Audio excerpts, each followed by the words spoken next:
Hi there, everyone. It's Sarah from Palace Tarot. So, I thought that it would be really helpful if I did a beginner's astrology series. So, what we're going to talk about today are just the signs and their qualities because that might help you get a better in-depth understanding of them. And then, once we've completed this part of the series, the second part is going to cover the planets. And then we're going to go over the house systems, okay? And I'll recommend some beginner books as well at the end of this series, okay? So to get started, let's just talk about the signs. We're going to go sign by sign. So first, we have Aries. I didn't realize these were going to be backwards. So Aries is a cardinal sign, as you can see that I've marked here. It's also a fire sign.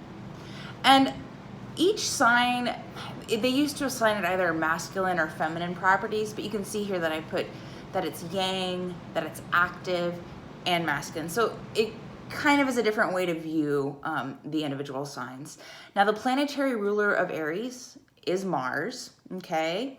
And the symbol is the ram. So we're going to try to learn some of the glyphs too. And if you look, hey, this kind of looks like a ram's head. Look, here's the horns, here's the head. Okay, so Aries, cardinal fire signs. Cardinal signs initiate things, okay? They're leaders, okay? And fire signs, they've got that drive, they've got that passion. This is an active sign, very outwardly projective. And then with Mars as the planetary ruler, with that fire, more fire energy under it, oh, absolutely. So this can help you kind of start to see that breakdown of what do these really mean one by one. Okay, next up comes Taurus, okay? Now Taurus is a fixed sign, okay? And it is assigned to the element of earth. See here that it is a yin sign, okay, or a receptive feminine sign. And its particular planetary ruler is Venus. Now the symbol for Taurus is the bull, which you can kind of see in the glyph here, right? You're gonna have to excuse my hand-drawn glyphs, but there's the face of the bull and the horns. You can kind of imagine it that way, okay? Next up, we've got Gemini, okay? So Gemini is a mutable sign. We haven't done one of those yet, okay? So mutable signs tend to be a bit flexible than other signs. They tend to be, you know, kind of more ideas type people. And the other thing I've noticed about mutable signs, not all mutable signs, a lot of them tend to be late places that they're going. So if you know someone that has a mutable sign, maybe expect them to arrive about 10 minutes late. Unless they're a Pisces, you're lucky they'll show up at all. So Gemini here, it's a mutable sign. It is an air sign, and you see that it's got that yang quality assigned to it again. Now it has a planetary ruler of Mercury here, okay? And the symbol for Gemini, most people know this, it's the twins. It just looks like a Roman numeral 2, okay? So you can kind of remember it that way. Next up we have Cancer.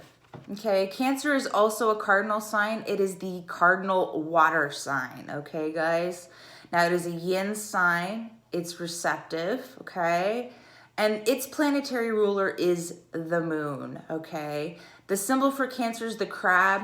It's not really reflected in the glyph for Cancer as much, but Cancer actually rules the chest, specifically the breasts. So that might be a way for you to remember this particular glyph here, okay?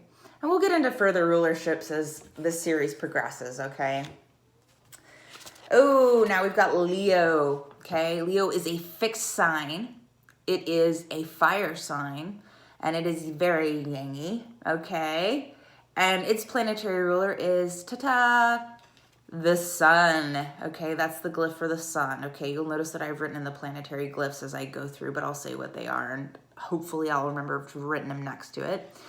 Now, the symbol for Leo is the lion. So I kind of pretend like this is the lion's head here in the middle, and like this is his mane.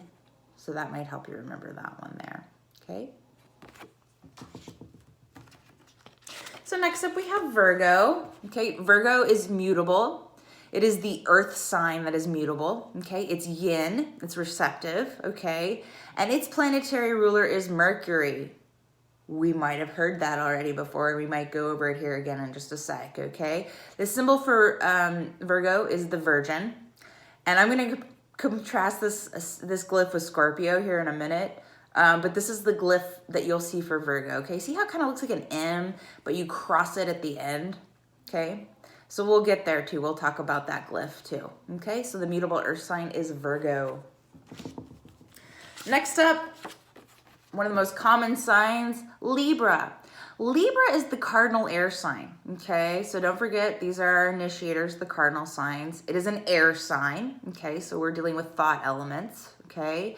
It is yangy, okay, in the extreme. And the ruling planet for Libra is actually Venus. We've seen this again too. So we're going to go ahead and talk about that at the end, okay? And Libra, their glyph is easy to remember because their symbol is the scales. You can kind of see how this might look like a scale, right? There you go. Other really common sign, Scorpio, one of my favorites. It is the fixed water sign, okay, guys? And sometimes it can kind of help to combine those elements when you think about it. So for example, what is fixed water? It's ice. So you can kind of tie that in as well, okay? So it is yin, okay, as a water element, and its planetary ruler is Pluto, and its symbol is the scorpion. And so I kind of compare this with Virgo because Scorpio is kind of it rules the house of sex, death, and regeneration. We'll get into the houses soon enough, but I kind of think Scorpio as sexy. See the point there? The Virgin for Virgo, no sexy. There's kind of an X there, okay? So that might help you tell the difference between the two glyphs because they look really similar, okay? Don't let that throw you. You'll get used to it, okay? Now, next up, we have the mutable fire sign. That's going to be Sagittarius, our wandering philosopher. It is a yang sign. It's active, okay? And its planetary ruler is our fabulous planet of Jupiter. The symbol for Sagittarius is the archer. And you can see that here. Look, imagine this is kind of like horizon line or a bow, and then there's the arrow going through it, okay? Next up, we have the cardinal earth sign. That is Capricorn, okay? So like I said, it's a cardinal sign. It's an initiator. Between Capricorn and Aries, I would say these two, as far as like cardinal signs, these are two of the CEOs of the zodiac. That would be Capricorn and Aries. They're the two real let's get stuff done, kind of a business kind of way usually. Now, bear in mind, this is just sun sign astrology, so it's really basic right now. We haven't really added in everything that we're going to add in yet because this is just the first part of our series. But Capricorn, like I said, it's an earth sign. It's still yin and receptive, okay? And its planetary ruler is Saturn, okay? So that kind of gives you a little idea, if you know about Saturn, how serious Capricorn can be at times, which is another reason why I call them the second CEOs of the zodiac here. And the symbol for Capricorn is the goat. It's not really reflected in the glyph, and sometimes it looks like a sea goat. So we can talk a little bit about the symbolism later on because there's a lot of esoteric symbology involved, but we don't need to cover that today. But for now, Capricorn, cardinal earth sign, feminine, assigned to Saturn, and the symbol is the goat. And here's the glyph. Next up, sign with a lot of misconception, Aquarius. Aquarius is a fixed sign. It's an air sign. Oh my gosh, it's an air sign even though its symbol is the water bearer, okay? So that confuses a lot of people. A lot of people think Aquarius is a water sign. It is not. It is the fixed air sign. So it has a yang element, and its planetary ruler is Uranus, okay? And so that gives it kind of like a happy-go-lucky type of energy because Uranus is a planet it's always like, I can go either way, almost an extreme. So we'll talk about planets later on. But for now, Aquarius is the fixed air sign, okay? And it's masculine with Uranus as its ruler. And its symbol kind of looks like waves there for the water bearer. You can remember that one. Last up, we have Pisces. Pisces is the mutable water sign, okay? So what would really flexible water look like, guys? It would be a gas. It would be a gas, okay? So these are ways to kind of interpret these qualities and mix them together to start getting an idea about the signs, okay? So like I said, it's a mutable water element. It's yin, it's receptive, very intuitive, so that's part of being a receptive sign. Its planetary ruler is Neptune. And its symbol, it's the fish, and they look like two fish trying to get away from each other. So this is the glyph for Pisces right here. So just to break it down for you, okay? So we can break down the zodiac in a lot of different ways, but we're gonna start with a simple way.